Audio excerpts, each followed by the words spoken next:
Welcome back to the Cover 3 podcast here on CBS Sports. That's Tom Fornelli. That's Danny Cannell. That's Bud Elliott. I'm Chip Patterson coming to you live at youtube.com/cover3 and everywhere you get your podcasts on demand. Thanks for hanging out. Smash the subscribe, smash the like, come and join us in the chat. Lots of great comments. Everyone doing their own upon further review from the weekend. That's right. It's what we do here on a Mondays. Upon further review, our chance to go back at the weekend that was, headlines, comments, thoughts, storylines that we were not able to hit in the instant reaction show, that we circle back and we do them here on Mondays. Also with a fresh batch of polls.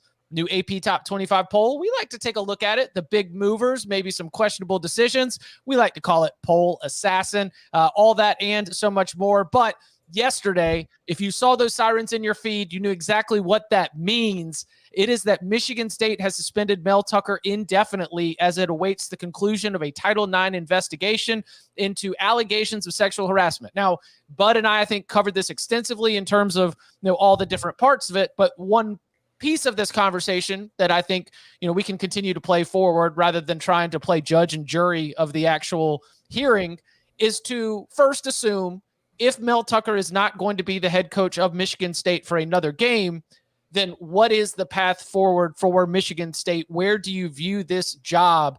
We had some names on the show that we're going to spend way too long just throwing names at the board, but I like the big picture thought here. So, Tom, when you think about the Michigan State job in an expanded Big Ten, what do you think the market is going to be like? What kinds of candidates are you keeping your eye on?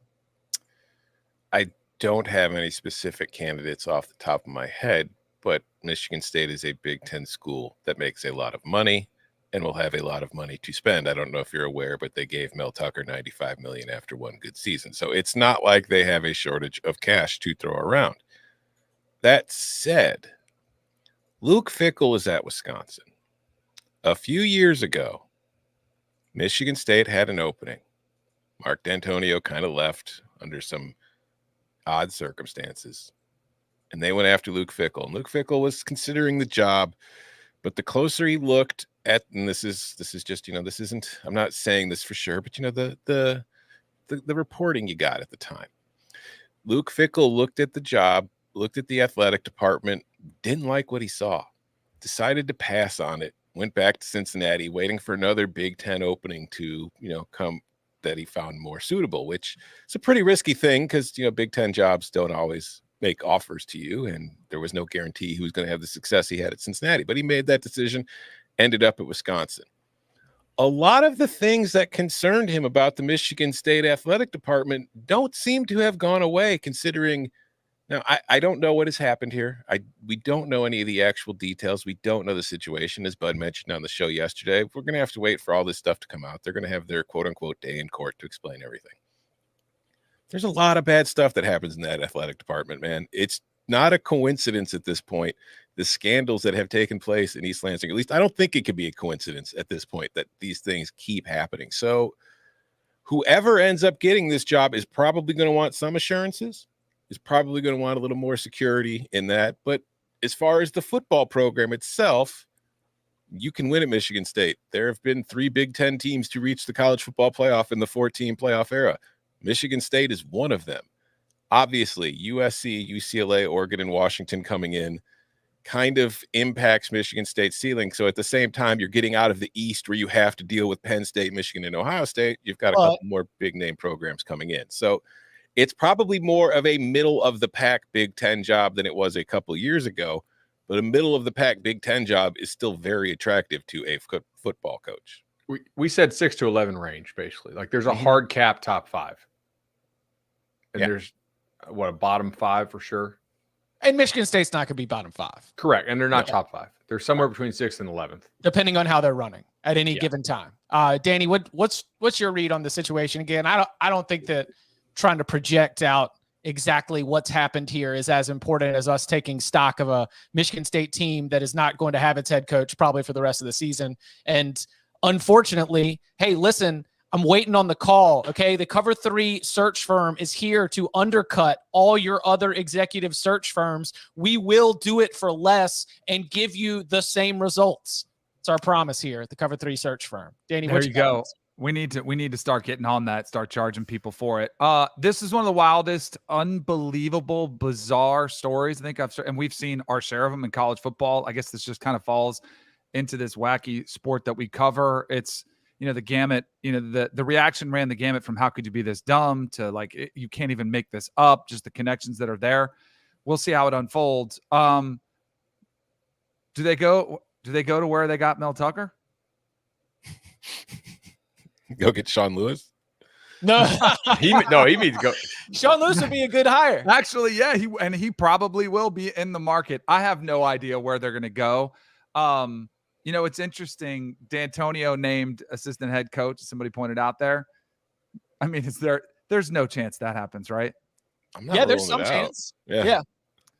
I mean, that would probably be the one that the fans would like the most. You bring back some stability, a guy who's won there, but I'm totally agreeing with all you guys are saying. Like, it's a middle of the pack Big Ten job, which is still a great job in all of college football because they'll pay you a boatload of money and you can win in cycles. Like, if you get the right recruiting class, the right quarterback, you catch your window, those other schools may have a down year, and 12-team playoff. You got to finish top 3, top 4, maybe, It also, it depends what you want to do too. Like, what are you trying to be? Because if you look at it, obviously, it was a very different landscape, but Michigan State had a lot of success under Mark D'Antonio when it was more of a developmental program. It goes and gets Mel Tucker to be more of the recruiting kind of program, and it's very inconsistent in its results to this point so far. So I think Michigan State, the first thing they need to do is figure out who they want to be as a football program and then get a coach that suits that idea. Because you can't just, I don't know. You have to figure out, you have to look at this new landscape and figure out what your path is to get to where you want to be, which is to be a team that once again gets to the playoff and competes for Big Ten titles. Can you compete on the same level as Ohio State, Michigan, USC, realistically, no matter who you hire? I doubt it. I don't think that there's a problem in going back to being a developmental program. When you're thinking about the reason why we put the hard cap at top 5 is because of, in part, the recruiting success that those top 5 programs are going to have. So zig, then zag. If you can get to a place where you get old and stay old, and some of that might be recruiting the transfer portal, right? Like being able to bring in older players, grad transfers to solidify your roster at key positions. Going developmental route might be a good path for the Spartans when they're thinking about their candidates. It's also the retention of your players via the use of NIL. Think about who Michigan State lost off this team. Granted, I'm not really sure they miss Peyton Thorne right now. If you ask Auburn fans, they'd probably, I don't know. He went and won the culture war, kind of. Okay, that's fair. Robbie Ashford contributed as well, but yeah. Right. I mean, so you can be a developmental program, but you need to keep your players via NIL for sure. Like, you may not be playing the NIL high school game, but you may not be playing the NIL portal acquisition game, but you need to be playing the retention game if you have Big Ten money. It's a very good point. All right, we'll wrap with a question. Mike jumped in the chat 30 minutes before we got going, so we appreciate all of y'all who get the conversation started with each other and with us. We're going to go. Mike says, quick yes, no on the following head coaches for Michigan State. Jake Dickert, Jason Candle, Tom Herman. I'm going to go no. You don't think they'd be good enough for the job? Or I definitely would not hire Jason Candle. I think he's I'm not hiring Candle like crazy. And I don't think Tom Herman. No, I don't want Tom Herman at Power 5. I don't think he did a very good job at Texas. I don't think he handled the overall organization very well. And they just laid a complete egg against Ohio at home. So they didn't score an offensive touchdown. I'm right there with you on Jason Candle. Tom Herman probably, better where he's at. And then my Jake Dickert is small sample size. You're Michigan State. You're a bit middle of the pack Big Ten job. Go get somebody with more head coaching experience, something we hammered home yesterday that you've got to find at a program like Michigan State, someone who's used to running a huge operation, not just coaching a football team. Jake Dickert looks like he's a great coach of a football team. We need somebody who's got more experience with the big scale stuff that you have at Michigan State. I mean, we were talking about them going and basically buying, aside from like Sean Lewis, I think we threw out Leipold, Kleiman, Elko, DeBoer, Jonathan Smith. Like guys who are legit, and Stoops, obviously, if he thinks Kentucky's going to get tired of him maximizing them all the time. And then Iowa State guy, Campbell. I think they can go buy their way to success here with the Big Ten money. I don't think you need to take a risk on some of these G5 guys. Yeah, my apologies to the Sunflower State, but my top two options, if I'm Michigan State, are both Leipold and Kleiman. Yeah. Danny, what do you got? Yes, no? I would say, well, Dickert kind of has positioned himself as this guy who's making the campaign for Washington State to be a Power 5. You know, like he's in a tough spot because if he leaves, it's like, oh man, you left your program that you've been fighting for, saying we're a program. I just think he's in a really tough spot to take that gig. So I would say no to him. I'd say no to Candle for the same reasons. For Herman, I'd say let's see how the season plays out, because there is another coach who had, Power 5 experience, didn't work out, went to FAU, won, and now is back at Ole Miss and doing pretty well. I thought Herman did pretty good at Texas. Now, clearly there were some off the field issues that cropped up with running the program of that size, but let's see what he does with FAU. If he turns it around and wins there, maybe he can learn from his experience at Texas and, revamp his career at another stop in the Big Ten. And he had, somebody who knows the landscape, of course, of his tenure at Ohio State. Like he's familiar with the Big Ten there. So I would say fair. Maybe on Tom Herman. Maybe on Tom Herman. All right. Coming up on the other side, we like to look back at the new AP Top 25, look at some of the big movements, and break them down. We like to call it Poll Assassin. That and more next.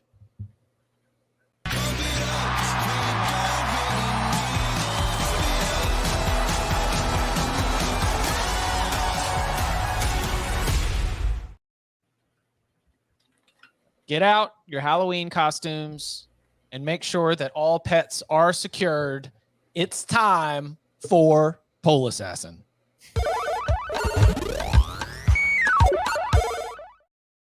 All right.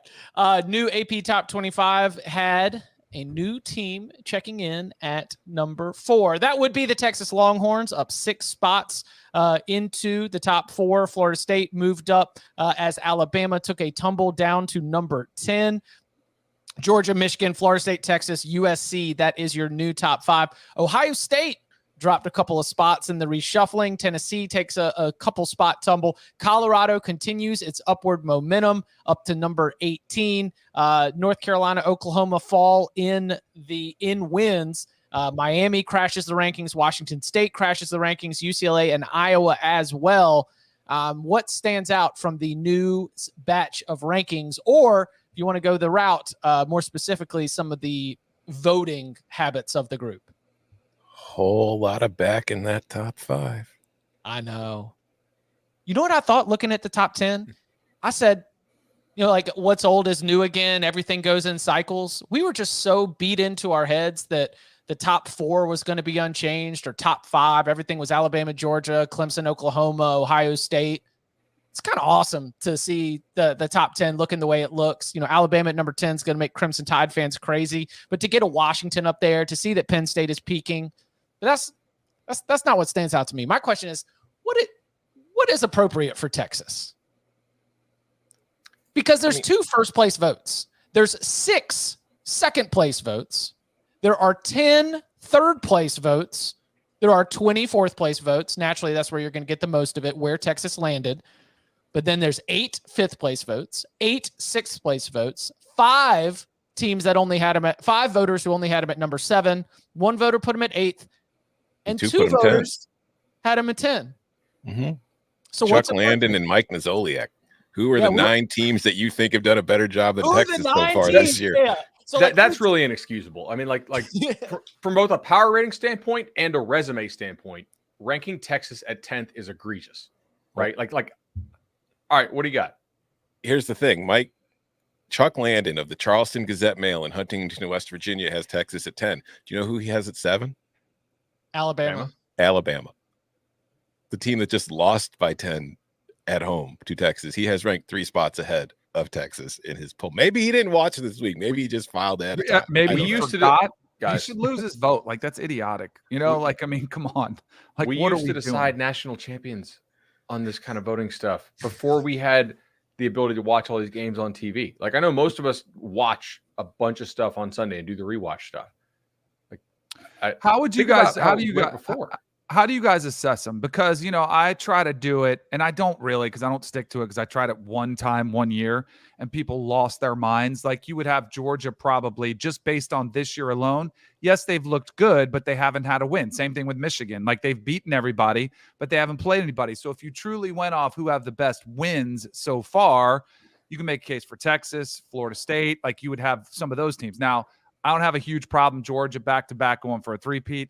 Michigan, same kind of, back-to-back Big Ten champs. Why are you going to ding them for that? But so I'll do my top 12, like thinking outside the box. Let me try to do it a little more resume based. And people are like, oh, you're going to look so dumb. And I'm like, this isn't a predictor for me. This is based on where you deserve to be right now, which again, it kind of throws off a little bit because there's a little bit of love to Georgia and Michigan. But I'm always like, I'm not going to be wrong at all. Like, and I also think in that mindset, you've got to be willing to move teams down, like Florida State. If they play Boston College, their schedule's a little weaker. I have no problem dinging them a little bit because we have that win becomes a little further in their rear view and they don't have multiple opportunities. And like in Ohio State, they could make a massive jump if they beat Notre Dame, week 4. So like, I like having a lot of fluidity, bringing a lot of teams in and out. And some of these teams, like for a voter like that, does he think, oh, well, Texas they're not going to back this up. So I'm going to leave them at 10 and Bama's going to be fine if they switch their quarterback, whatever. I don't know how you justify it. But I'm just like, sometimes when I look at these rankings, I'm like, are people worried that they want to try to have it right at the end of the season? Or do they want to have it, right now? And I guess that's the beauty of it, is anybody can decide any way they want to. Right, which is why we send out 63 of them. Right, that would be to be able to get like a decent balance, because there are AP voters in the men's basketball poll I know who, I don't know if they just, I'm not going to allege that they rip off Ken Pom, but they have their own power ratings and they say my power rating is my power rating, and my 1 through 25 is essentially just a strength of team rather than it being resume. In general, I like to create some sort of balance of team strength versus resume.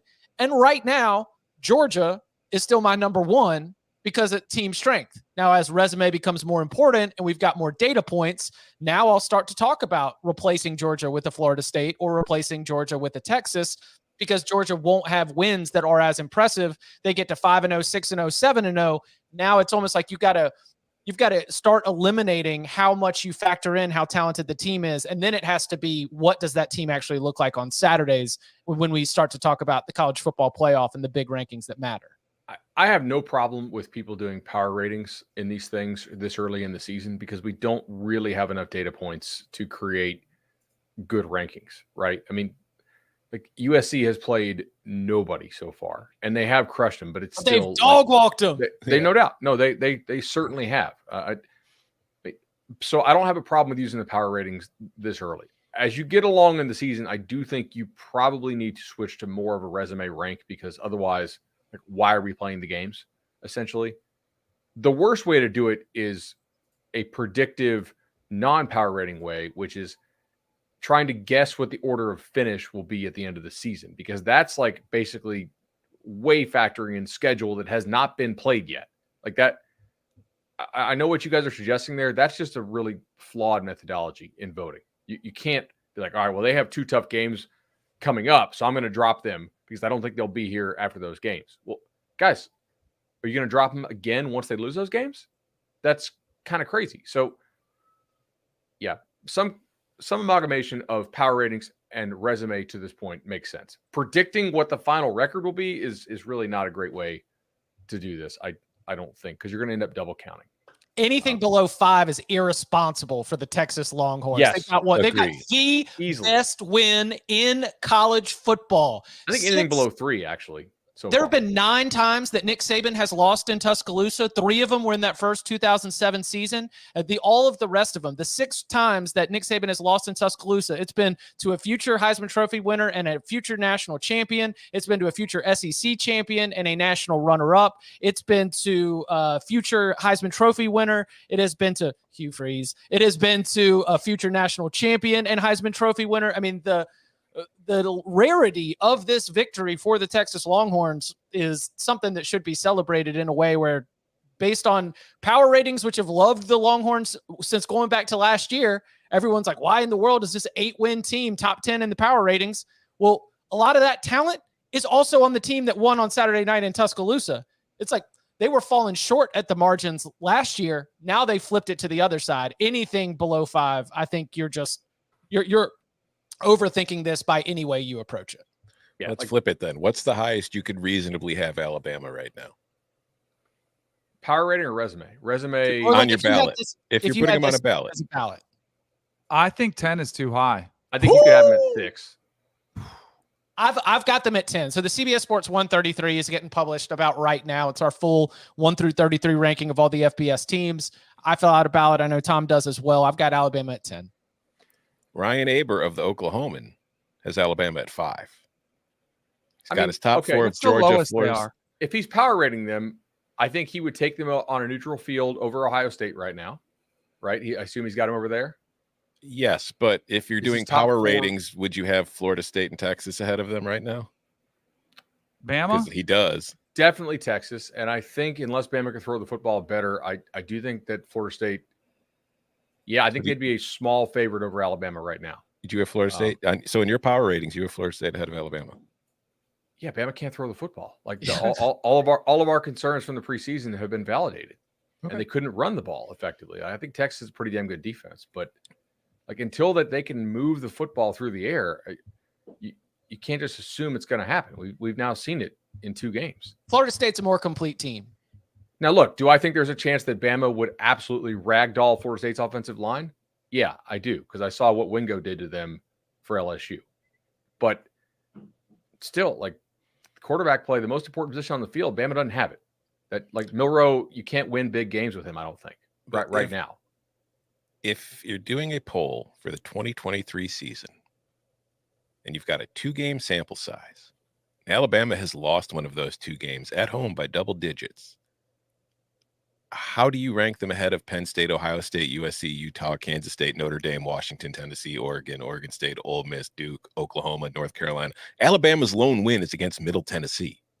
What the hell has it done to deserve a top 5 ranking this year other than have the name Alabama on it?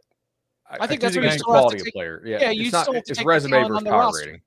You know, but see, that's where I think they get a massive default, like just brand, and it's deserved. I guess the same thing as having Georgia number 1, but like Clemson lost on the road to a team that won 9 games last year, and they're no longer ranked. Exactly. They struggled this past weekend, and Alabama, we're still talking about them as a top 5 team. Exactly. Like that's where I think the favoritism towards the brand, the SEC. And somebody else pointed out in the chat, well, they beat a powerhouse in Texas. You're going back to the default of there's that brand. I mean, Texas hasn't been very good recently, right? I mean, it's a good, like, don't get me wrong. I think Texas is back. I think they're all that. But, like, that is not a good loss for Alabama, especially considering how it ended up, and it was by double digits. So, thank you. Clemson wins a bunch of national titles, but loses to a 9-win team on the road, and it's terrible. Alabama wins a bunch of national titles, loses by double digits at home to a good team, and it's still great. I think it's because of how they played last year and some of the lingering questions and the differences between those two programs. But they won 10 games. Look, how they played last year. They won games. Alabama had a chance to win that game. Like, we have big picture existential. Oh my gosh, Texas had a 7-minute drive to ice that game. And that like shakes us to our core because of, the way that feels in terms of, out Alabama-ing Alabama in their own house, in that game, Alabama had that thing cut to 3. They had them in 2nd and long. Like, credit to Jordan Whittington, who came up with like a really big play to take a short pass 31 yards and be able to keep things moving along for Texas. And then a little bit later, you get the 39-yard moon ball, our Nissan thrilling play of the game. But like, I think that Alabama was in that game and was competitive. And there are versions of that game where Alabama wins. And that's why you don't unrank Alabama. That's why you put Alabama, yes, behind Penn State, behind Washington, and some of those teams that you mentioned. But when you get down into like Kansas State, Utah, like miss me with that. I'm still Alabama ahead of some of those teams in the mid-teens. You do have to acknowledge the quality of player and the quality of athlete on the team. And you can't watch Utah and watch Bama and think that they're the same. Like we saw it with Kansas State last year in the bowl game. I will say, what's the difference between Bama and Ohio State so far? It's that Bama's played Texas and Ohio State hasn't. Both offenses have looked really sketch. Both defenses have looked really good. I want to ask you one question, though, Bud.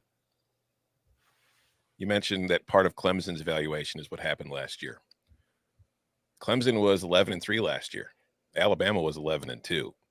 They were the same team. They both had signs of things not going well. Alabama didn't make the playoff. They had the number 1 pick in the draft in Bryce Young, and they couldn't win big games against other top teams, just like Clemson. Why is one looked at differently this year than the other than the fact that one's in, Alabama and the other one's just a dumb ACC team? I think it's the ACC aspect. Like the ACC was terrible last year. Like the quality of player in the ACC was garbage last year. I really think it was a bad league. I mean, like Florida State lost to most of the decent teams they played.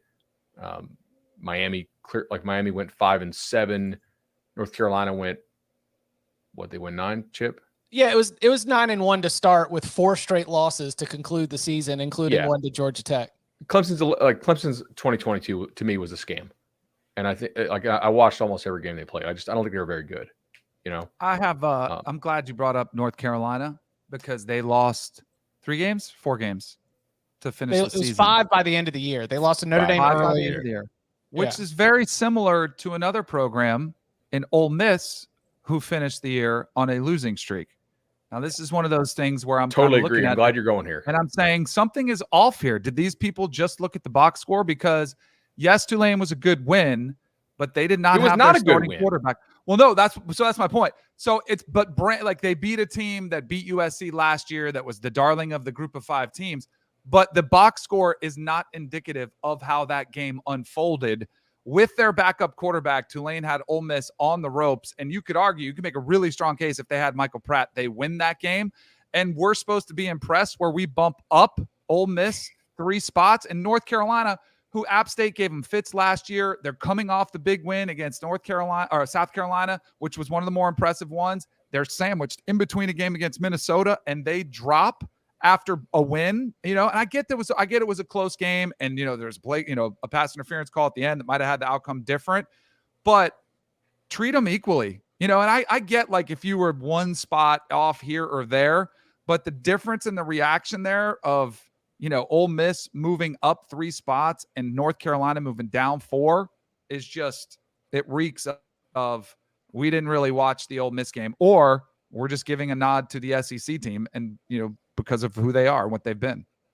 Danny, as somebody with a little bit of Tulane +7 who already was in a bad spot when Michael Pratt gets ruled out, and the fact that it's 27-20, it's 17-17 and then 27-20, and then all of a sudden you're like, man, we got this. It's okay. We can get in that back door. I'm intimately aware of how close that game was versus the final score, because Green Wave battled hard, but Ole Miss ends up with the 17-point win. And as Danny mentioned, up 3 spots while North Carolina drops 4. Do you know why Ole Miss climbs? We got it. We're going to put the SEC on trial with Judge Danny here in upon further review. But I want to point out something else, because it's not just the SEC factor of this, because this is something else that I discussed when we did our offseason coach rankings. Ole Miss went 10-2 in 2021. Then last year went 8-5 with a worse record and lost 5 of its last 6 games. And in our coach rankings, Lane Kiffin climbed 8 spots into the top 25.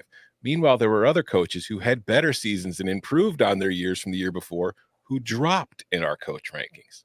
The reason Ole Miss gets more respect in the polls because it won is because Lane Kiffin has a lot of friends in this industry.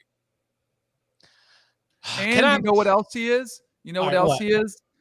He's clever. He's fun. Mm-hmm. He's a fun follow. And that matters. That absolutely, guys. It shouldn't, but it 100% does. No, I agree. It should not, but it absolutely does. Nope. I'm not gonna use my breath defending Lane Kiffin. I have a counterpoint, but that's just for another time. Okay. One more on the poll. Yeah. Is Colorado right where they need to be? Lower, higher? Too low.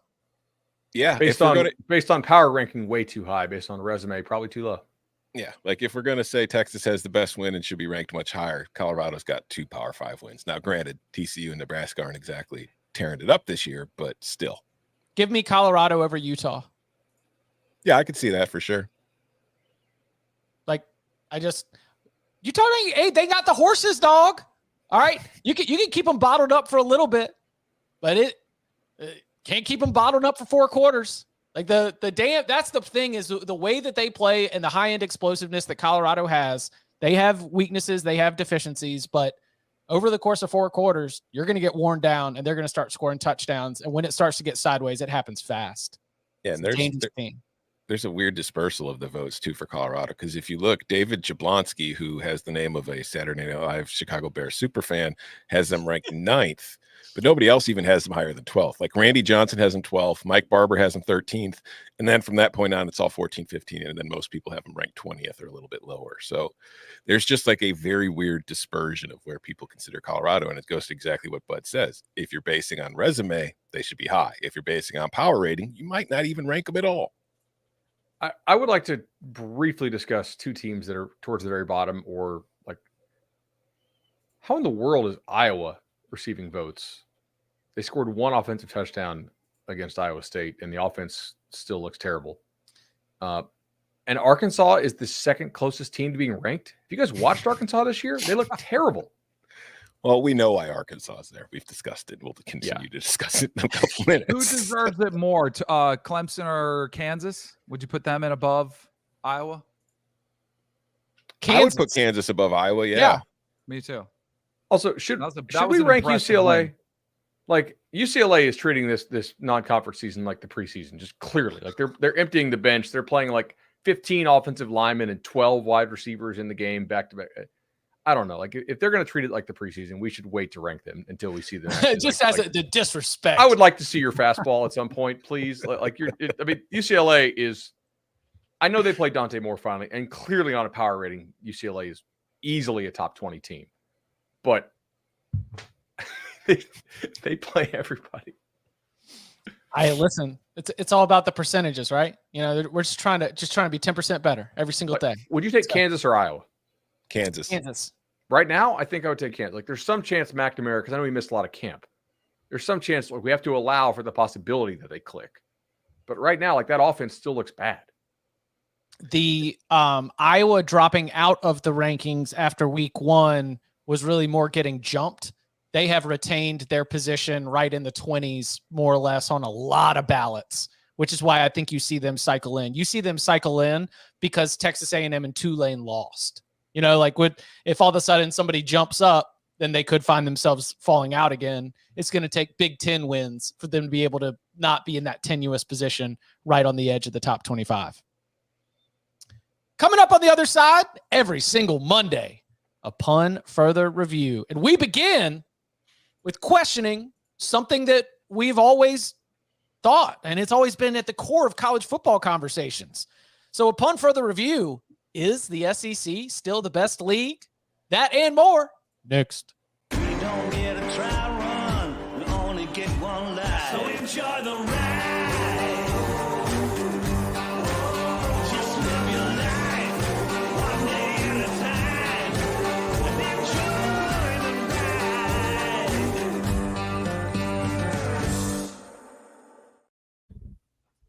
Back here on the Cover 3 podcast every single Monday, upon further review, a chance for us to catch up on whatever we might have missed from the instant reaction show. Also go a little bit deeper into some topics with a little bit more time to ruminate on these. And, you know, it got a little dicey. You know, Auburn out there at the Culture War, Mississippi State, Arizona, a lot of non-conference games here for the SEC. Could have been a lot worse, but Alabama losing to Texas, though a future SEC team, it's really brought about some questions. Danny, is the SEC still the best conference in college football? Just look at Georgia. I mean, Georgia's won back-to-back national championships, and they probably look like they're going to win again now. So, yeah, clearly they're the best. I mean, they have the number 1 team in the country. That's what it's about, is how many national championships they've won, right? And they'll probably dominate again in the NFL draft. So, without question, they're the number 1 conference in the country, right? You can't dispute that. Oh, wait, this year – or what are we doing this year? Because the goalposts keep moving depending on what year you're talking about. Like, oh, well, this is a down year for a couple of these teams, and the ACC just got hot. They just had a couple wins, but we'll see who wins the national title at the end of the year. Yes, they're down, the SEC. And I think the upon further review is the SEC, and I think it comes even more specific. I think they have a quarterback problem. Like, tell me who their top 3 quarterbacks are. And if you can't instantly like say bam, bam, bam, that's a problem. And then if we could all agree on who the number 1, 2, or 3 is, are any of those 3 in the top 15, maybe top 20 of quarterbacks in the country? I think they've got a problem this year, and I think it resides at that position, which is killing the conference. We said this in the preseason. The comment section roasted us for it. We said, if these are your best quarterbacks in the league, it's not a good SEC. Jaden Daniels, if he's the best quarterback in the SEC, KJ Jefferson, right? The kid at Mississippi State, like that's not going to cut it. Those aren't high level quarterbacks, like first round, like difference maker type quarterbacks. They're just good college players. I think you nailed it, Danny. Caleb Williams, Michael Penix, Bo Nix, Shadur Sanders, McCarthy, Ewers, Jordan Travis. Hell, like I think Duke's quarterback would be the best quarterback in the SEC. Riley Leonard. Yes. Without looking it up. Drake May. Without looking it up. Drew Lar or anybody in the SEC right now. Which quarterback currently has the highest passing efficiency in the SEC? Without looking it up. Carson Beck. Incorrect. Oh. Danny Bud. It's not. Graham Mertz. Guy. Nope. No, he's 9th. Carson Beck is 8th. We weren't It's even Jackson close. Dart. It's Jackson Dart. He's the only one with a rating over 200, and of course, Ole Miss. They had the Tulane win. Hey, and Jackson Dart played well. I've been very critical of Jackson Dart last season. I thought it was very one-dimensional, and I thought he had a good performance against Tulane. I'm going to go in order of passing efficiency in the SEC so far this season of qualified players: Jackson Dart, KJ Jefferson, Spencer Rattler, Brady Cook, Jaden Daniels, Will Rogers, Jalen Milroe, Carson Beck, Graham Mertz, Connor Wegman, Peyton Thorne, AJ Swan, then Joe Milton, Jordan, and Devin Leary's in last. Coming up next on CBS, it's Jag. I mean, it's just guys. Yeah, it really is. You know, it might be when the dust settles. I mean, I liked what I saw out of Wegman. He made a couple mistakes, but I think if he continues to develop, he like physical tool set, he could be. But just the fact that we couldn't pick anybody right away, and again, is it top 15, top 25? I mean, there are a lot of good quarterbacks around the country that are better than what the SEC has now. It's hard to pinpoint why it is, and obviously quarterbacks can get better, and there's first-year starters, and there's transfers that could settle in, but it looks to be a problem early this season.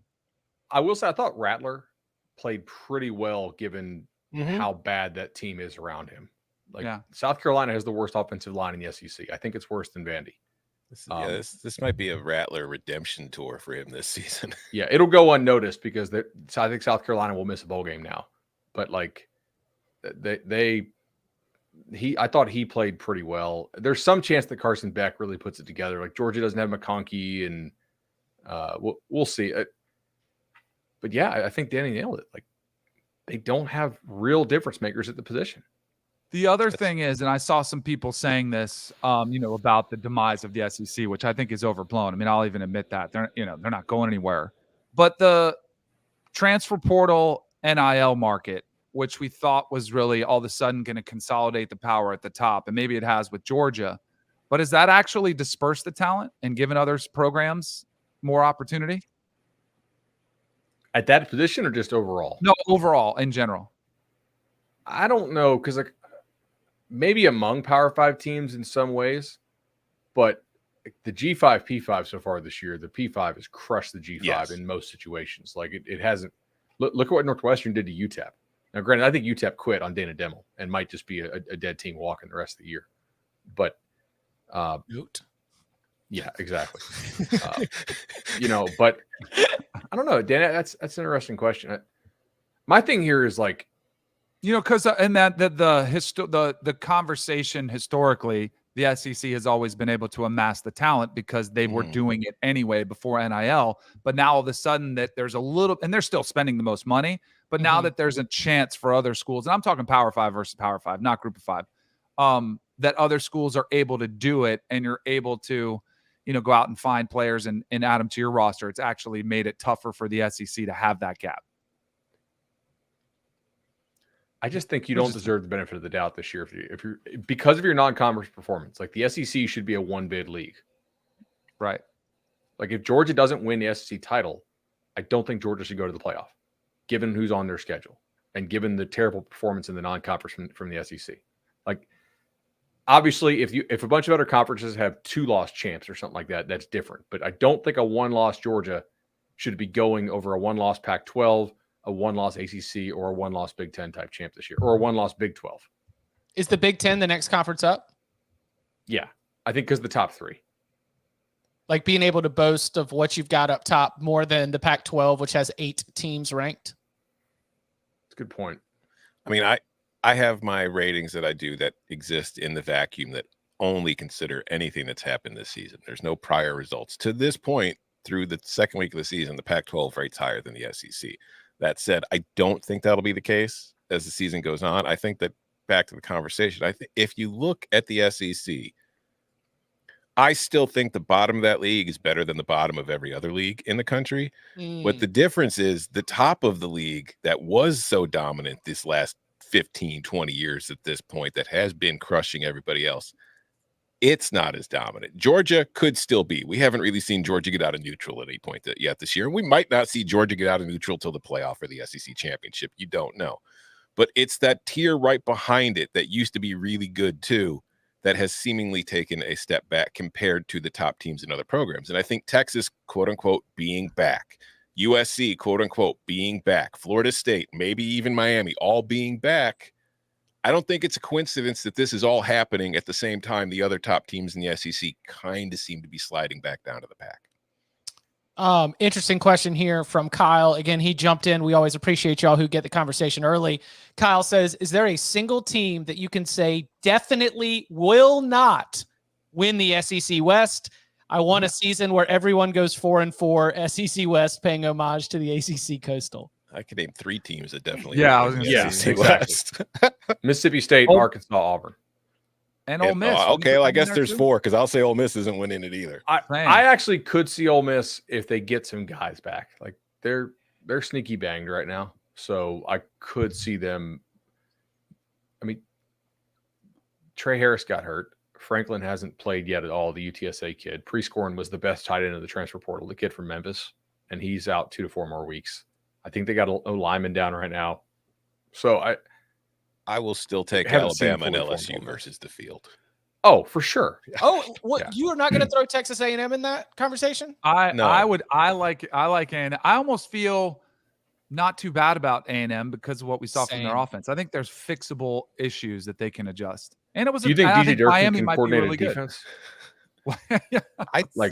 I mean, what that was are a they? pretty wild hire. What other quarterback are they going to face that's even close to Tyler Van Dyke? But that's the thing. The remaining schedule, they don't. I mean, is it Joe Milton? Is it? Who else do they face? That's like a one that scares you. If Texas A&M doesn't blow it in the red zone like 2 to 3 times and cough the ball up, I mean, they were right there in that game. It just kind of got sideways from them in the last like 17 to 20 minutes. If Texas A&M doesn't get handed the ball at the 15 and the 9-yard line, they don't score 2 of their touchdowns either. Like my takeaway from that game was that Miami did a lot more to make Texas A&M stick around in that game than Texas A&M ever did. Agreed. Texas A&M was completely outclassed in that. That should have been a blowout. Like Texas A&M's back 7 looked like they weren't coached at all. I mean, seriously, like just how many times were Miami's guys wide open down the field? A lot. I mean, that was.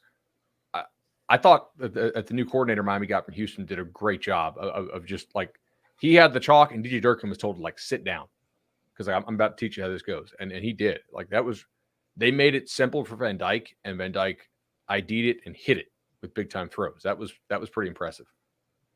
However, I mean, you can't totally rule them out because injuries and stuff happen, and they do get Bama at home. There's some chance that LSU has bad culture stuff right now, and like that continues, and they don't get it together. So I guess you have to include them in the list. But see, the thing about A&M though is, Bobby Petrino's calling the plays. It looks like the same damn offense. They're still running a bunch of short little crossing routes all the damn time. It's, I don't know.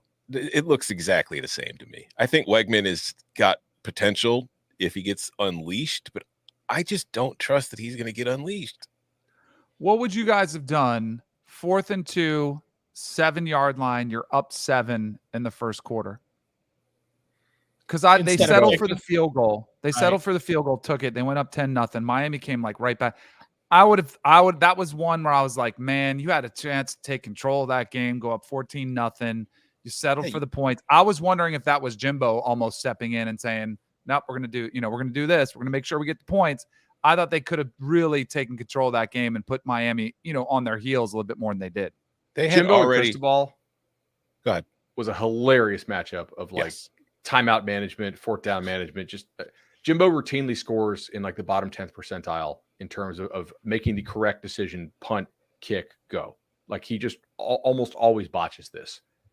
Now, if he thought it was going to be a really low scoring game, I do think that kicking the field goal is defensible. However, he should have superior knowledge that his secondary sucks because he gets to face that secondary in practice every day. Like there's really no way in his mind he's like, yeah, we're going to hold these guys to 20 after seeing what we saw. Like Jimbo has to be seeing that in practice, right? Or at least Petrino needs to be in his ear and be like, hey, we called that third down like we were going to have 4 downs to work with here. Hey, you really think this defense is going to do anything? Because like we see him in practice every day. The secondary sucks. They're not really well coached. That's where like you botched it because you should know what your own defense is. Yeah, like they had already taken the air out of that stadium with that blocked punt and then getting the touchdown. Like that place was on the precipice of being an absolute mausoleum if Texas A&M goes for it there and scores another touchdown. That's what I thought. And Miami answered, gets right back in the game. And, we give Miami fans a lot of crap, or at least Bud does. But I will say that Hard Rock Stadium during that game was very loud and very into it. There was a definite atmosphere there that you haven't really seen at many Miami games in recent years. You'll They got see a it good for speaker big system. ones. Mm-hmm. This was from M Trill. West Texas crude is sitting at almost $90 a barrel. Just need everyone here to fill up their gas tanks 2 or 3 more times to support your friendly Texas A&M Oil Boosters Buyout Fund. What's the coaching carousel going to look like? Urban to College Station. Oh, please. I tell you what, if we've got a program that just has dysfunction, the D in DNA stands for dysfunction at Texas A&M. And if we can just introduce some Urban Meyer to the equation, woo, yes, yeah, content for days, baby. Let's go. What from week 2 or week 1 and week 2? What are some other potential, hot seat coaching carousel type situations that might be popping up? We mentioned it briefly on Saturday night, but Dana's hot seat is scorching right now. It has to be. They lost to Rice. There's just no other way to describe that other than you are in serious trouble. I think Neil Brown has a chance this weekend in the backyard brawl to make his seat about as cold as possible. Like, I don't know that West Virginia really has the money to fire him. And if I thought they showed well against Penn State. I know they didn't even cover, but like relative to the kind of talent you can get at West Virginia with their NIL situation right now, how that roster got plucked over, I think they showed well. If they can beat Pitt, they can beat Pitt. Yeah. Pitt looked terrible. So speaking of which, upon further review, Bub Means 11 targets, 0 catches. They're not really in sync right there on offensive Pitt right now, as that stat I think shows. So what Pitt is all about, the way that program has been built out is we're going to win at the line of scrimmage and we're going to be able to run the football and stop the run. They allowed 5 sacks and 8 tackles for loss against Cincinnati. And Cincinnati, is it Kiner? Is that his name? Right? Corey Running back. Kiner? Yeah, the running back goes for $123 on like 18 carries. Cincinnati went into an AFC North battle in the big old mustard bottle and whomped up on Pitt at the line of scrimmage, causing all kind of problems for it was, I came out of that one, yes, with big notes for Pitt, but also my reckless assumption that Cincinnati was going to be the worst team in the Big 12. I thought that was an impressive win. To be able to go in there and beat Pitt at their own game, that was strong stuff from the Bearcats right there. Who is Pitt's quarterback? Phil Dracovic. Where'd he come from? Boston College. Is Jeff Hafley still coaching Boston College in October? I don't know about October, but not 2023. Because this is a team that started off the season with a 3-point loss to Northern Illinois, which then went and lost to Southern Illinois on Saturday. And while at the same time, Boston College was beating Holy Cross, whipping their ass 31-28. They've got Florida State coming to town this weekend. After that, they're going on the road to Louisville. This is a team staring 0-4 dead in the face. Is BC the type to do the midseason firing? I don't know. But Maybe not, but they definitely will after. Yeah, it does. Just does Holy Cross having players Jeff were trash Hafley talking. Holy Cross players were trash talking after a loss. They were like, "We didn't even belong on the field, and we almost beat you." They supposed to be ACC. Jeff says, "When do we start talking about Dave Aranda's seat being hot?" Now, Sure. right? I mean, like, it seems like you have the game won, then Robertson throws a really, really bad interception. You know, Utah is able to score a couple times late and kind of steal that win. But 0-2 with losses to Texas State and a blown lead to Utah, and not a lot of signs that this Baylor team is going to be able to be like Baylor against Cincinnati. Overreaction is I would probably take Cincinnati to win that football game. It's on the road. That's a nipper. They get Long Island this weekend. A loss to Texas is obviously pretty excusable because you don't really expect to beat a good Texas team. I think the good thing for Baylor is like A&M lost and Texas Tech is 0-2. We don't really see a lot of cactus emojis on Twitter right now. And TCU looked like a dumpster fire. So the non-Texas programs in that state right now in the Power 5 have not looked very good. And SMU lost obviously to Oklahoma. There's really no shame in that. They get UCF next. I don't know if you guys saw this, but right before UCF kicked that field goal, John Rice Plumlee was tackled. And like watch him limp like crazy on the final two handoffs. Like he can't move. And I know they're going to make some kind of announcement or further update today, but I think there's a non-zero chance that you're going to get to play UCF without. But his throwing arm's fine, so who cares? Well, I might. He did have 2 picks in that game too. Iowa State looks terrible. Obviously, I mean you get Houston at home. I mean they could be like 5-3 to start the year, just on schedule. I would bet against that. Me too. Yeah, that is them playing maybe not to peak efficiency, but at least to something that is expected. And I think that this is going to be a team that performs below expectations. When did they get Chapin back? It was supposed to be 3 to 4 weeks. Yeah.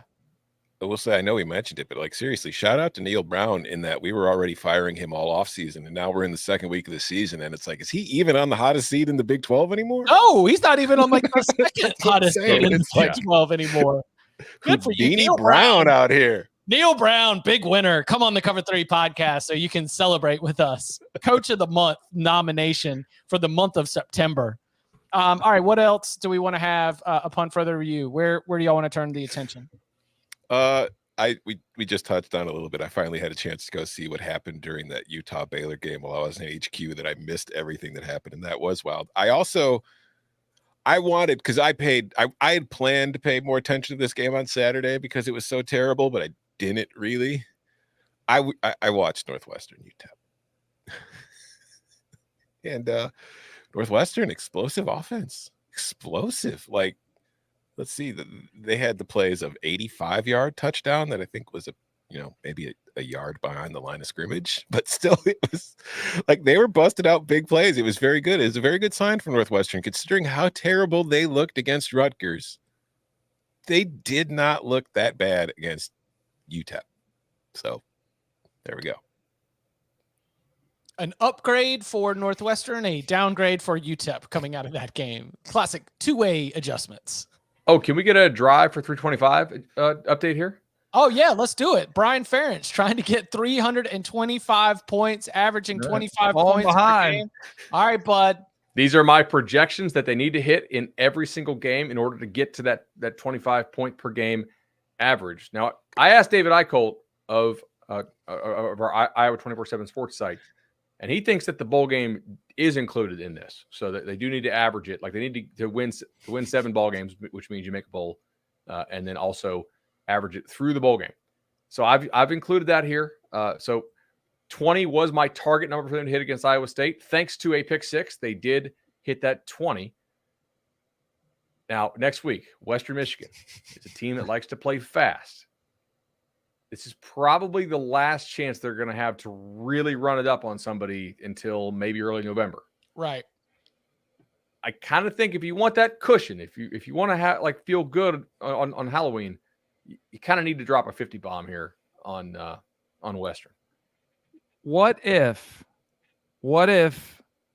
they get beat Penn State like 17-3 and their offense struggles, but they run the table and they go 11-1? And because I mean, look at the rest of their schedule. Like, is there any team that you look at now, especially what happened to Wisconsin? Like, that's going to be a tough out. But like, you could see that scenario almost unfolding. It's not that they're going to win the crazy. West, right? Is that clause? Is there any like a second clause that says this is off the table if we are division champs or we play in the Big Ten championship? I mean, they could just hire him with a new contract. Like they could rehire him. They could rehire him. Like there is just sort of I think even Iowa fans would be waiting in the weeds for the next time around, but they would probably be like, oh, okay, yeah, we're all right. Also, apparently too, McNamara is really banged up. And you told me that, right, bud? You've been all over that. Where, if he's that hurt and they're really trying to protect him and just get wins early, that could be a problem. 2 questions. Yes. Is that leopard or cheetah, bud? Because you look good in it. I just, maybe. I think that's leopard. That Ferris was Bueller? Is that yes. Ferris Bueller? Yes. It is, yeah. Yes. Magadow's creative team did that. It was fantastic. Yeah, I'm gonna say if you don't put a 40 on the scoreboard against Western Michigan, things are going to get really dicey because no matter what's happening at Michigan State, I don't see them being able to hit some of these numbers right now. And Bud updates this, by the way, every single week, redispersing the points, right? So we redistribute the points that Iowa did not score. So like the bid on this is we'll do this every week. And if they continue to mess around, like they needed to score 42 by my numbers on Utah State, and they scored 24. So I had to move around 18 points and spread them around a little bit. So the bowl game I had to change from like 17 to 20, and Northwestern I think was like 31 went to 34. I put another field goal on Western Michigan. But some of these it feels disingenuous, but it's going to be pretty hilarious when it's like, all right, as long as they score 72 points on Nebraska in the final week, Brian Ferentz is totally fine. Good job for Brad for pointing out. Like, I don't know how it works, but there was they do count. They do count defensive. So it's Cooper DeJean with punt return touchdowns and pick sixes, saving Brian Ferentz's job. Iowa's going to start running like trap coverage on every play, and they're going to start giving up 40, and then you get like 3 pick sixes a game and still win. I will say, after they finish with only 35 points against Western this week, and you need to disperse that 10 more points, you could, based on what I've seen, you can add more points to the projections against Wisconsin and Illinois this year. Yeah. Although, you don't think Illinois' secondary will be kind of solved by that time? Yeah, but I don't. I mean, yes, but it's. Vibes. Listen, man, you just had to go into Lawrence and deal with Jalen Daniels. Like I understand it's a rough and raw time right now for the. I had a very rough football weekend. Like my bets went well, but just my teams did not. So let's get Tom's updated thoughts on can you fix quarterback accuracy and processing speed? Not when you don't have an offensive line that can give him more than 1.5 seconds to do it. No. Anything else that we want to hit here in upon further review? Somebody asked if we would do a Knowles to go. I've said often that Florida State front running is not when I want to do Knowles to go. Right. It is way more fun on the climb up, and then if things are a little bit shaky, just when they're just dominating people. No one's like really worried about where the vibes are in Knowles to go, but we'll see. We might recapture it. We Did- did a lot of Did you Knowles see week anything in 0. that Southern Miss game that convinced you that this team is back? The freshmen are playing. Stop negatively recruiting Mike Norvell. Yeah, Mike played the freshman, the true freshman, 275 snaps in that game. So, Quick he question definitely previewing Wednesday's show. Mhm. What the heck are we doing for big game breakdown? we we can Illinois throwing Penn darts at the State. board? Are we throwing darts at the because board? Danny's not in the Slack. Okay, we'll text you. Yeah, we've got some creative ways to approach week 3 Nice. that might include just taking a new angle at looking at the slate. Good. Just Love get it. yourself ready for it. Little game look ahead this week on Cover 3. I said one time, I said medium game breakdown. Oh man. All right. We will be back on Wednesday. Small game, medium game, big game. We're breaking it down. That's right. Our big game breakdowns and much more from across college football. So come hang out Wednesday, 11 a.m. Eastern time to do it live. And you can follow him on Twitter at Tom Fernelli. You can follow him at Danny Cannell. You can follow him at Bud Elliott 3. You can follow me at Chip_Patterson. Gentlemen, thank you very much. Thank you. See ya. Like the video.